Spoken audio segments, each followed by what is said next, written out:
Venturi 400 GT sigue siendo incluso a día de hoy uno de los coches más rápidos jamás diseñados y fabricados en Francia. Es más, cuando se lanzó al mercado en 1992, nacería como el deportivo francés más rápido y con más potencia de la historia. Para otorgarle aún más estatus de leyenda, sería el primer modelo del mundo que equipaba frenos de carbono de fábrica. Los trazos del precioso biplaza habían salido del estudio de Gerard Godefroy, en este caso, para competir directamente con el formidable Lotus Esprit o el Ferrari 348, y lo haría, eso sí, tomando ciertas influencias de leyendas como el BMW M1.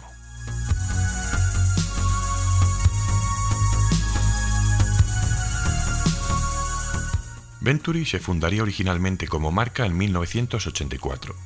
Los ingenieros franceses Claude Pagud y Gerard Godefroy, que entonces formaban en las líneas de Uliez, ambicionaban retomar los tiempos gloriosos de los GT franceses, los pesos pesados galos que un día conquistaron los más elitistas garajes y a su vez los autódromos más célebres del viejo continente. Bugatti, Fasel-Vega, Mónica o Ligier eran aquellos antepasados que habían encendido esta llama de inspiración.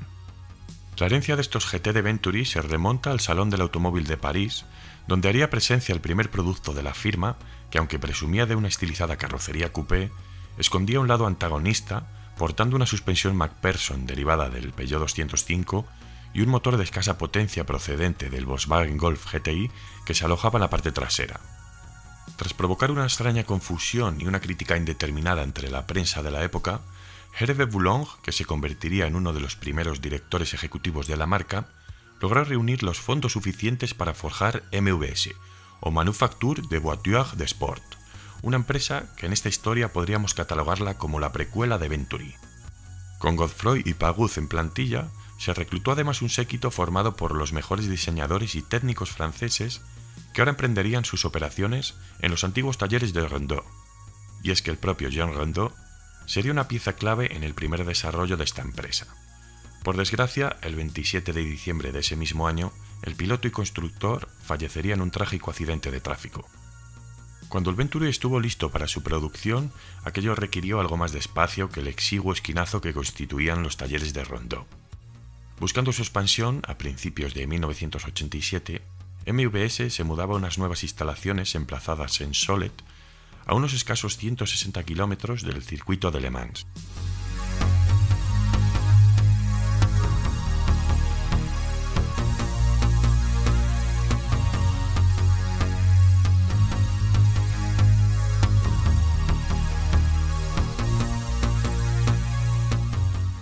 En 1990 el Venturi ya se benefició de un nuevo lavado de cara, y sería durante esta etapa que la empresa sustituiría el título primario de MVS en favor del de Venturi.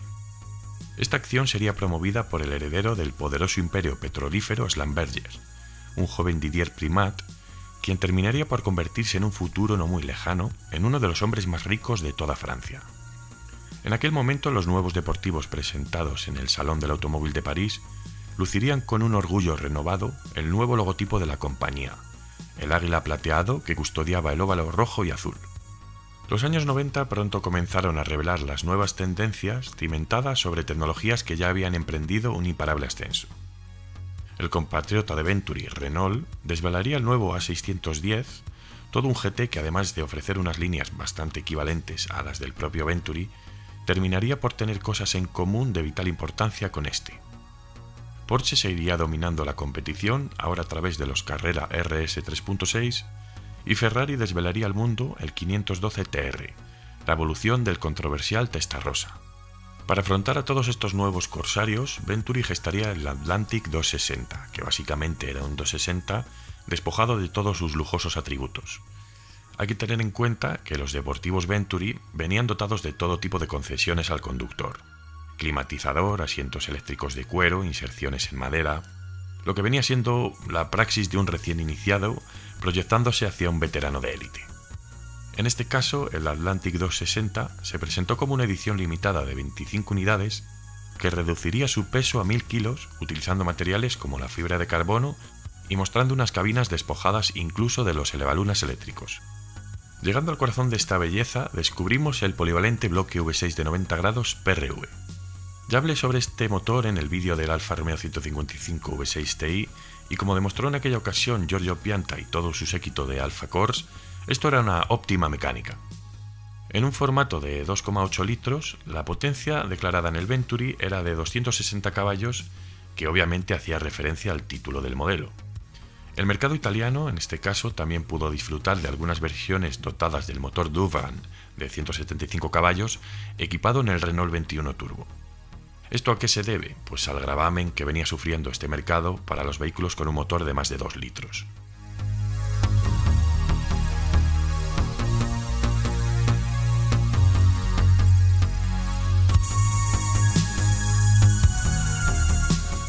Llegados aquí, podría decirse que el éxito de una marca puede venir rodado, es raro, o bien puede tratar de imantarse a través de otras fuentes, y una de ellas son las carreras.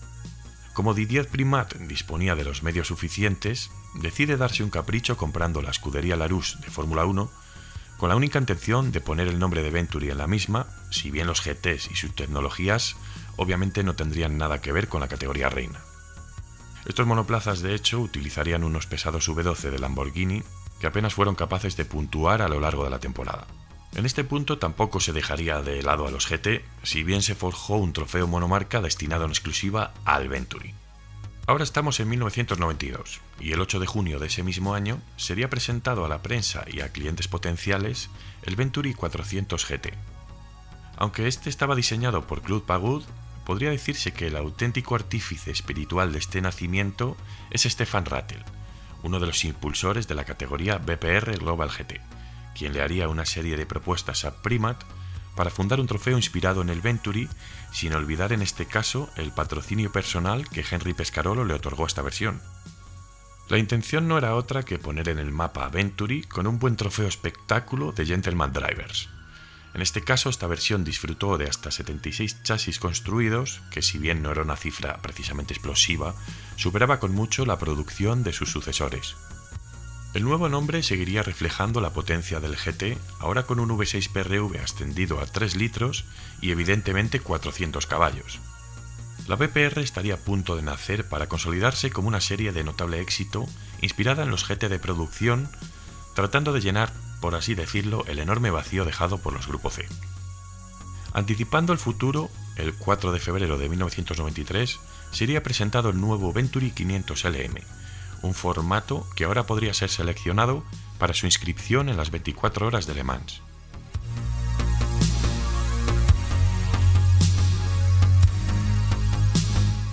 El nuevo kit de carrocería se hacía notar, y ciertamente ofrecía una inspiración de los rasgos del idílico Ferrari F40.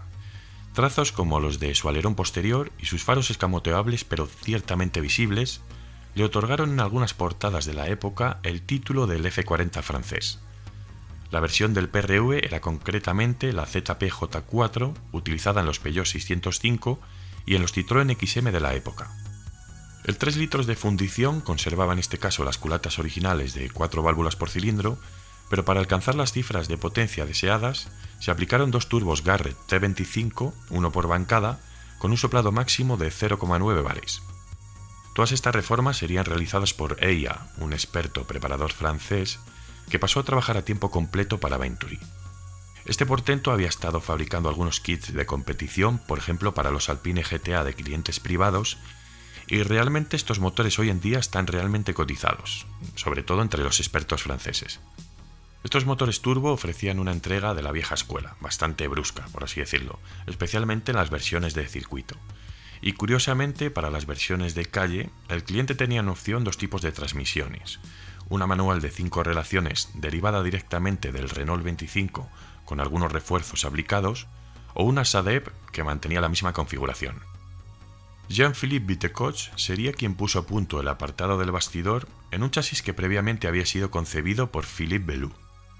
La carrocería combinada con fibra de vidrio y acero portaba una estructura tubular, pero lo más significativo a nivel bastidor sería la incorporación de un sistema de frenos de carbono.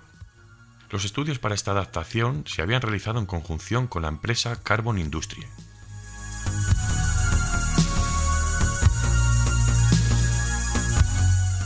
Esta implementación supuso un gran avance para su uso en competición, pero en las versiones de carretera los frenos de carbono, si no contaban con la temperatura adecuada, no eran todo lo eficientes que deberían. Para ello se implementó un sistema adicional de tambores y en última instancia el cliente pudo elegir en opción un kit de frenos de hierro tradicional. Lo más curioso es que el conjunto no llegó a ofrecer ABS. Para los Venturi 500 LM, la firma decidió ofrecer cierto soporte de fábrica destinado a los clientes privados. De este modo, 7 chasis serían inscritos para la edición de Le Mans de 1993, todos ellos codificados con el número VIN que tenéis en pantalla y numerados del 1 al 7. 5 de estos chasis lograrían terminar la carrera para que Venturi saliese victorioso de una apuesta que implicaba muchos más riesgos que beneficios. El 10 de abril se celebraría la tercera carrera de la temporada BPR de 1994. La cita tendría lugar en el circuito español del Jarama y es cuando hacen su aparición dos chasis 500 LM evolucionados a 600 LM. Esta mutación hace referencia a la aerodinámica en particular, con la reducción del alerón trasero y un nuevo diseño del paragolpes delantero resultante de las pruebas realizadas en el túnel de viento. La caja de cambio recibe piñones reforzados Hewland DGN, los intercoolers son sustituidos y el motor es revisado de nuevo por EIA para aprovechar las nuevas regulaciones que permitían aplicar unas bridas de admisión modificadas. La potencia de salida se incrementó a 570 caballos con una presión de sobrealimentación de 1,2 bares. Durante la tercera carrera en Dyson, la presión de los turbos de los 600 LM se aumentó a 1,3 bares, dando una potencia resultante de 600 caballos. Los chasis ganaron en competitividad y obtuvieron sus primeras victorias internacionales frente a Ferrari y a Porsche, ocupando los dos primeros lugares. Ese mismo año, uno de los chasis 600 LM también ganó los 1000 km de París, donde nada menos que 5 chasis 600 LM ocuparon los 6 primeros puestos de la parrilla de salida. Al final del evento, 2 de aquellos Venturi estuvieron en el podio, y cabe añadir una nota importante en este punto, y es que si el BPR de 1994 hubiera incluido una clasificación de fabricantes, Venturi habría obtenido la victoria.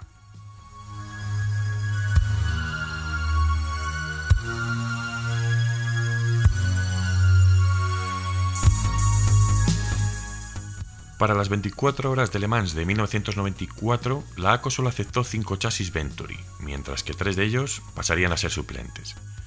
Las pruebas de mediados de junio realmente fueron un desastre.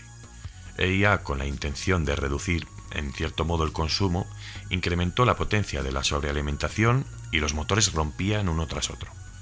Por si fuera poco, el soporte de fábrica se había retirado y solamente uno de los chasis logró terminar la carrera. 1995 nos traería una evolución del 600 LM, el 600 SLM. Ahora con 650 caballos, esta versión volvía a ofrecer nuevas mejoras aerodinámicas, nuevas suspensiones y un peso de tan solo 1066 kilos gracias al uso masivo del carbono y el Kevlar. Hay que recordar que el peso mínimo impuesto para los GT de aquel entonces era de 1050 kilos. Iban al límite. Se instalaron tomas de aire en el techo y también un extractor de aire debajo de la mecánica. Y en cuanto a esta, recibió numerosas evoluciones. Una inyección Magneti-Marelli, un sistema de encendido estático, un nuevo Garrett con válvulas de descarga independientes y una presión que ascendía a 1,4 bares. Adoro este coche, desde siempre me pareció precioso y es uno de esos conceptos que contiene cierta magia o cierto misticismo a no ser tan conocido y al tener una historia pues que ciertamente es menos común o menos difundida, yo creo. Este vídeo surgió además a raíz de conseguir para mi colección la pieza del Venturi 600 LM, os la dejo en pantalla, y fue utilizado para las pruebas de junio, la edición de Le Mans del 94, y por desgracia no logró ni clasificar. Creo que fue sobre las 10 menos 10 de la mañana, conducía Jean-Luc Marie y volvía al pit lane pues envuelto en una nube de humo, y como venía sucediendo aquel año, pues 2 de los cilindros del PRV estaban rayados. Algún segmento se rompería o varios. No sé exactamente la avería que diagnosticaron y como os dije, esos coches venían pasadísimos con la sobrealimentación, aquella campaña, y ahí quedó la cosa. Volvemos con los GTs Masters. Quiero sugerencias en los comentarios, me encanta cuando me contáis anécdotas o experiencias personales. Podéis dejarme preguntas también, que intento responderos a todos si me es posible, y dejarme vuestro like si os ha gustado este capítulo y queréis más vídeos sobre GTs.